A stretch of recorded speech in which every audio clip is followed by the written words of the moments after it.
Good morning all of you, myself Sakshi Sharma. मैं आप सबका LMS ऑनलाइन क्लासेस में स्वागत करती हूँ। आज हम पढ़ने वाले हैं, जहाँ हम रहते हैं, हम भारत में रहते हैं तो भारत के बारे में पढ़ने वाले हैं। इसको क्या कहा जाता है? सुखधाम। सुखधाम क्योंकि यहाँ पे हर चीज़ की मतलब जो सुविधा है वो सारी चीज़ है। जैसे देखो कि यहाँ पे लोग कैसे रहते हैं, मिलजुल के लोग रहते हैं यहाँ पे, और यहाँ पे फसलें भी अच्छी होती है, देखने के लायक भी दर्शनीय चीज़ें हैं। तो इस बारे में हम आज पढ़ने वाले हैं कि यहाँ पे लोग कैसे हैं, किस टाइप के कैसे। देखो क्लास 4th है, पार्ट 1 है और सब्जेक्ट हिंदी है। टॉपिक है आज का हमारा सुखधाम। तो आज हम पढ़ने वाले हैं, देखो, भारत माँ का सदन सुहाना, ठीक है, स्नेह प्रेम सम्मान यहाँ। तो फिर क्या है, भारत जहाँ हम रहते हैं यहाँ पे लोग क्या है कि जो भारत है ना, इसको कहा जाता है भारत माँ का सदन सुहाना। तो यहाँ का जो मतलब सदन है जहाँ हम रहते हैं, तो ये क्या है, सुहाना मतलब बहुत अच्छा है। स्नेह प्रेम सम्मान यहाँ, यहाँ सब कैसे रहते हैं? देखो जैसे हम सब लोग मिलजुल के रहते हैं तो स्नेह प्रेम, क्योंकि प्रेम से रहते हैं। तो फिर सम्मान, सबका हम अपने से बड़ों का, बूढ़ों का, बुजुर्गों का सम्मान करते हैं, उनको हम आदर देते हैं। तो उसके लिए क्या हुआ, सम्मान यहाँ, क्योंकि यहाँ पे सारी चीज़ें अवेलेबल है। अभी जैसे बताया था मैंने आपको। अब देखो आगे, सुख दुख में है गुंजा करते, मतलब क्या है, हम क्या करेंगे, जैसे देखो अब किसी को दुख होता है या फिर किसी को दर्द होता है, उसके सामने हम क्या करते हैं, मतलब उसके साथ में मिलके जुल के रहते हैं यहाँ पे। तो इसमें क्या है, सुख दुख में है गुंजा करते हैं, सुख दुख में हम एक दूसरे का साथ देते हैं। निशी दिन गौरव गान यहाँ, मतलब हर दिन क्या है, यहाँ पे गौरव, अच्छे अच्छे गान होते हैं और अच्छी अच्छी चीज़ें होती है, ठीक है। नहीं भेद है जाति धर्म का, मानवता का मूल यहाँ। अब देखिए यहाँ पे क्या है, यहाँ पे जो हम लोग जैसे रहते हैं ना, हमारी जो भारत है, भारत में क्या है, जैसे मतलब मान लो कि हर तरह के लोग रहते हैं यहाँ पे। क्या रहते हैं, हिंदू भी रहते हैं, मुस्लिम भी रहते हैं, सिख भी रहते हैं, ईसाई भी रहते हैं। तो यहाँ पे हम सब क्या करते हैं, एक दूसरे के साथ मिलजुल के रहते हैं। मतलब जैसे छुआछूत वाली वो चीज़ नहीं है। जैसे मान लो कहीं ऐसे होता है कि ये तो भाई ऐसे है, ये ऐसे है, मान लो ये काले गोरे है, फिर ऐसा नहीं करते। हम लोग मिलजुल के रहते हैं, प्रेम से रहते हैं ना।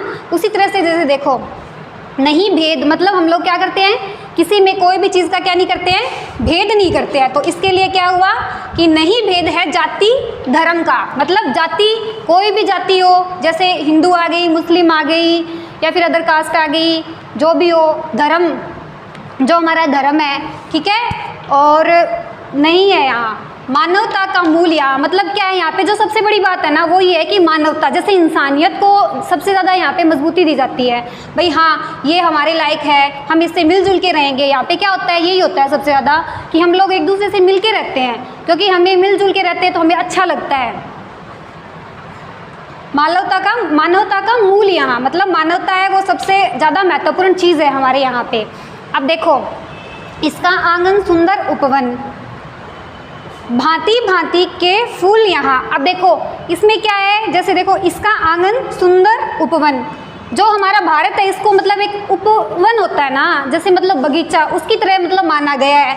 अब कह रहे हैं कि भांति भांति, मतलब जिसी तरह से मान लो कि बाग होता है, बाग में हर तरह के फूल होते हैं, हर तरह के फूल होते हैं, पेड़ होते हैं, तो वो एक साथ रहते हैं ना मिलके। उसी तरह से जैसे देखो यहाँ पे भी बोला गया है कि भांति भांति हर तरह के लोग यहाँ पे रहते हैं, उनको मतलब बताया गया है कि हम सब एक साथ मिलके रहते हैं ना। तो देखो भांति भांति के फूल यहाँ, मतलब यहाँ पे अलग अलग जाति रहती है, लेकिन फिर भी हम क्या करते हैं, मिलजुल के रहते हैं सबके साथ। उसी तरह से देखो अब हम पढ़ेंगे तीसरे टॉपिक में क्या है, देखो राम रहीम और ईसा से। अब यहाँ पे देखो क्या है, राम रहीम और ईसा से, मतलब ये चीज़ें किसके लिए आई है, राम रहीम और ईसा से। राम आ गया हिंदू लोगों के लिए, रहीम आ गया मोहम्मदन लोगों के लिए, ईसा जो मतलब वो लोग होते हैं, क्रिश्चियन लोग होते हैं, उन लोगों के लिए आ गया। ईसा से मिलता श्रेष्ठतम ज्ञान यहाँ, मतलब यहाँ पे क्या है, हिंदू रहते हैं, मुस्लिम रहते हैं, क्रिश्चियन लोग हो गए, सिख हो गए, ईसाई लोग हो गए, वो हो गए, तो वो सब हम क्या करते हैं, यहाँ पे मिलके रहते हैं, ठीक है। जब देखो मिलता श्रेष्ठतम ज्ञान यहाँ, मतलब यहाँ जो हम लोगों को ज्ञान मिलता है ना वो सभी से मिलता है। जैसे देखो अब मोहम्मदन लोग हैं, वो लोग क्या करते हैं, नमाज करते हैं। हम हिंदू लोग क्या करते हैं, हम हिंदू लोग करते हैं पूजा करते हैं, भगवान की करते हैं। और जो ईसा मसीह वाले जो लोग होते हैं वो क्या करते हैं, बाइबिल पढ़ते हैं, चर्च में जाते हैं। तो अब यहाँ पे हम क्या करते हैं, जैसे मतलब मोहम्मदन लोग हैं तो वो लोग भी यहाँ जाते हैं मंदिर में, मोस्टली हमें पता है इस बात का। मंदिर में भी जाते हैं और हमारे जैसे लोग, जैसे मान लो अजमेर जो ख्वाजा मोइनुद्दीन की चिश्ती है, वहाँ पे हम लोग जाते हैं, जो हम हिंदू लोग हैं वहाँ पे जाते हैं ना। तो उसी तरह से देखो अब क्या है, ईशा, तो चर्च में भी हम लोग जाते हैं। तो अब ऐसा नहीं है, तो इन तीनों से जैसे मिलकर हमें ज्ञान मिलता है एक श्रेष्ठतम, मतलब इन तीनों भगवान जी के लिए लिखा हुआ है यहाँ पे, अब अल्लाह के लिए लिखा हुआ है और ईसा मसीह के लिए भी लिखा हुआ है ना।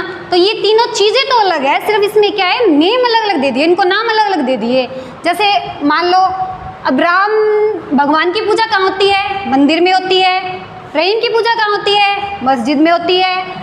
और ईसा मसीह, इनकी पूजा कहाँ होती है, इनकी होती है चर्च में। लेकिन चीज़ तो ये एक ही है ना। उसी तरह से क्या है, मिला श्रेष्ठतम ज्ञान यहाँ, मतलब हम लोगों को इनसे क्या मिलता है, ज्ञान मिलता है, मतलब एक अच्छा ज्ञान मिलता है।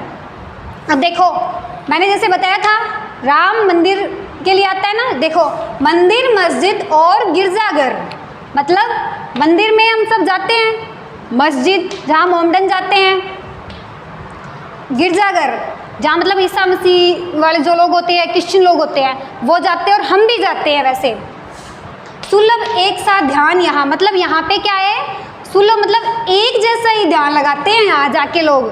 ऐसा कुछ नहीं है कि यहाँ अलग होगा यहाँ अलग होगा। क्या है, जैसे मैंने आपको बताया कि तीनों में जैसे देखो इनके नेम तो अलग अलग दे दिए हैं, लेकिन जो ये तीनों चीज़ें हैं ना, ये क्या है, एक ही चीज़ है, तीनों एक ही चीज़ है, क्योंकि भगवान सिर्फ एक ही है, लेकिन इनके नेम है वो अलग अलग कर दिए गए हैं। अब देखो सुलभ एक साथ ध्यान, यहाँ पे क्या है, एक जैसा ही ध्यान है।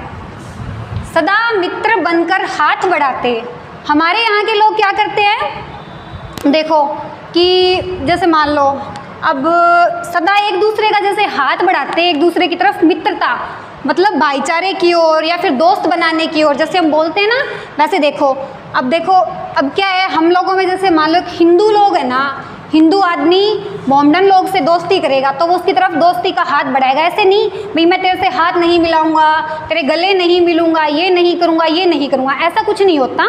क्या करते हैं, वो एक साथ मिलके जुल के सबके साथ रहते हैं। सदा मित्र बनकर हाथ बढ़ाते, मतलब सबका एक साथ, चाहे जैसे देखो कोई दुख हो, दर्द हो, उनका हमेशा साथ देते हैं, उनके साथ रहते हैं, उनके पास होते हैं, उनके हर दुख सुख में। तो क्या करते हैं, सदा मित्र बन के, मतलब दोस्त बन के उनकी सहायता करते हैं, उनकी तरफ हाथ बढ़ाते हैं। जैसे मान लो किसी को तकलीफ़ है तो वो ही कहेगा कि भाई आज तो मेरे को तकलीफ़ है भाई, तो फिर वो जो दूसरा होगा वो क्या करेगा, कहेगा चल आज तेरे को तकलीफ़ है। अब देखो एक उदाहरण के तौर पे हम बोलते हैं, किसी को पैसे चाहिए, ठीक है, उसकी बेटी की शादी है, तो वो एक लड़का होगा तो वो दुखी हो जाएगा, वो कहेगा भाई पैसे नहीं है मेरे पास। तो वो दूसरा होगा वो क्या करेगा, जो मतलब अच्छा, जैसे अपने यहाँ पे यही होता है, दूसरा होगा वो क्या कहेगा कि चल भाई दोस्त अपने ऐसे करते हैं, तू मेरा मित्र है तो तेरे को तकलीफ़ है, तेरे को पैसे चाहिए, चल मैं तेरे को देता हूँ। तो वो उसके सुख दुख में उसके साथ है, उसकी सहायता की है ना उसने, तो वो क्या हो गया, उसका दोस्त हो गया। तो वो क्या करते हैं, हमेशा इस तरह से हाथ आगे ही बढ़ाते रहते हैं अपना। अब देखो नहीं बैर का नाम, यहाँ पे क्या है, जैसे मान लो कि अब हिंदू लोग हैं तो वो ऐसे नहीं करते हैं कि भाई अब तू तो भाई हिंदू है, अब मैं मोमडन हूँ तो मैं तेरे को मारूंगा ना, ऐसा नहीं करते हैं। वो उसके साथ मिलजुल के प्रेम से आराम से रहते हैं। तो देखो क्या है, नहीं बैर का नाम, या यहाँ पे दुश्मनी कोई नहीं करता है, दोस्ती ही करते हैं, सबके साथ मिलजुल के प्रेम से रहते हैं। अपने हित से पहले करते, मतलब क्या है, अपने हित से मतलब अपने बारे में कम सोच के दूसरे के बारे में पहले सोचते हैं, अपने बारे में बाद में सोचते हैं यहाँ लोग, लेकिन दूसरे के बारे में पहले सोचते हैं। हम परहित के काम, यहाँ मतलब क्या है, हम परहित के मतलब हम लोग क्या करते हैं, दूसरों की सहायता के लिए जैसे हम आगे रहते हैं और पहले उनके बारे में सोचते हैं, उनका काम करते हैं। परहित मतलब दूसरों की हेल्प करना, अच्छे से उनके काम करना, किसी को मतलब मान लो कि जैसे अब देखो क्या होता है, कैसे मानो, हाँ ये नहीं सोचते कि मैं तेरा अब काम कर रहा हूँ तो तेरे को भी मेरा करना पड़ेगा या फिर तू भी ऐसा करेगा, मतलब कोई अपनी भी डिमांड नहीं रखते हैं वो। तो क्या करते हैं, परहित के काम मतलब सदा भलाई की, सहायता की, इस तरह से काम करते हैं, ठीक है। तो जो आज जैसे देखो अब हमने यहाँ पे क्या पढ़ा है, भारत के बारे में पढ़ा है हम लोगों ने, है ना। तो अब यहाँ पे क्या है कि भारत में हम लोग कैसे रहते हैं, क्या करते हैं, कैसे यहाँ के लोग हैं, और मतलब जो लोग हैं उनकी जो तुलना है वो किससे की गई है, लोगों की तुलना किससे की गई है, लोगों की तुलना एक फूल से की गई है। और जो हमारा ये भारत है इसकी तुलना किससे की गई है, एक बगीचे से की गई है। जिसी तरह से एक बगीचे में तरह तरह के फूल होते हैं ना, उसी तरह से यहाँ जो हमारे भारत में तरह तरह के लोग रहते हैं वो एक साथ मिलकर प्रेम से एकजुट होकर रहते हैं। वो क्या करते हैं, सदा एक दूसरे की सहायता करते हैं, दुख सुख में उसके काम आते हैं। छुआछूत वाली कोई ऐसी चीज़ नहीं होती, क्योंकि क्या है यहाँ पे लोग हैं वो भाईचारा, मानवता होती है ना, जैसे मतलब इंसानियत को ज़्यादा महत्व देते हैं। वो लोग जाति धर्म के बारे में इतना नहीं सोचते हैं जितना मानवता के बारे में सोचते हैं। और देखो अपने से पहले दूसरों की जैसे हेल्प करते हैं, दूसरों की सहायता करते हैं, अपने बारे में इतना नहीं सोचते लेकिन दूसरों की सहायता ज़्यादा करते हैं। और यहाँ पे देखो जैसे हमारे भारत में अब ये नहीं है कि अब आपको जैसे मान लो भी मंदिर में ही जाना ज़रूरी है, ऐसा नहीं है। नहीं, जो लोग मस्जिद में जाते हैं वो मस्जिद में जाते हैं, वो ऐसा नहीं है कि मंदिर में नहीं जाते, नहीं मंदिर में भी जाते हैं। और जो हिंदू लोग हैं वो मस्जिद में भी जाते हैं। जैसे अब मैंने आपको बताया कि अजमेर ख्वाजा मोइनुद्दीन चिश्ती की जो दरगाह है वहाँ पे हम सब लोग जाते हैं, घूमने भी जाते हैं और वैसे भी जाते हैं ना। जैसे वो कहते हैं कि पीर बाबा की दरगाह है तो हम लोग वहाँ जाते हैं, ऐसा होता है। और जो ये रही चर्च, तो चर्च में भी हम जाते हैं सभी लोग। तो यहाँ पे क्या है कि हम लोगों को ना इन सब तीनों चीज़ों से मिलके ही मतलब ज्ञान मिलता है, एक अच्छा ज्ञान मिलता है हम लोगों को। और क्या है यहाँ पे मंदिर, मस्जिद और गिरजाघर, इनके नाम तो अलग अलग दे दिए। जैसे भगवान है ना वो एक ही भगवान है, सिर्फ उनके नाम अलग अलग दिए हैं, लेकिन भगवान को नहीं बांटा गया, भगवान सिर्फ एक ही है। मान लो अल्लाह हो गया, राम हो गया या फिर ईसा मसीह हो गए, चीज़ तो ये एक ही है। अब हम लोग क्या पढ़ते हैं, भागवत पढ़ते हैं, गीता पढ़ते हैं, और क्या पढ़ते हैं, जो ईसा मसीह वाले लोग होते हैं, क्रिश्चियन लोग होते हैं, वो क्या पढ़ते हैं, वो बाइबल पढ़ते हैं। लेकिन उनमें आप कभी भी देख लेना ज्ञान एक जैसा ही होगा, ये नहीं है कि उसमें अलग अलग ज्ञान होगा। इसमें भगवान के बारे में लिखा हुआ है, इसमें अल्लाह के बारे में लिखा हुआ है, इसमें जो मतलब ईसा मसीह थे उनके बारे में लिखा हुआ है, लेकिन क्या है कि चीज़ एक ही है, सिर्फ इनके नाम अलग अलग दिए गए हैं।